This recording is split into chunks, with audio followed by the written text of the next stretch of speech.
At kung ano man maging desisyon mo, tatanggapin namin at walang magbabago kasi mahal namin. Ako, syempre bilang leader, kaya kong ibigay yung posisyon ko sa kanila.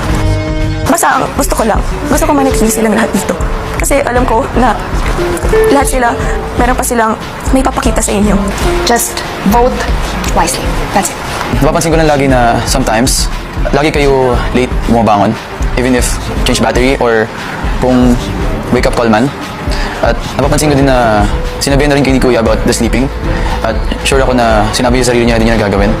Pero napapansin ko pa rin na you guys still do it. Na minsan hindi na nagiging genuine. Si Carmel, napapansin ko na minsan you don't have sense of urgency. Anton? I'm disappointed with the reasons they gave us. Hindi ako satisfied. In-expect na po namin na yung pinaka-reason po kung bakit kami manonominate is dahil po sa aming tatlo. Wala pa ito lapel ban. Sense of urgency, sense of urgency. Wala pa kayo sense of urgency, guys. Babies, balik daw, no? Lapel, wait. Sense of urgency! Okay, your way of expressing that. Hindi nag-sense of urgency. Victor, really? Bukas sa akin, kailangan spot.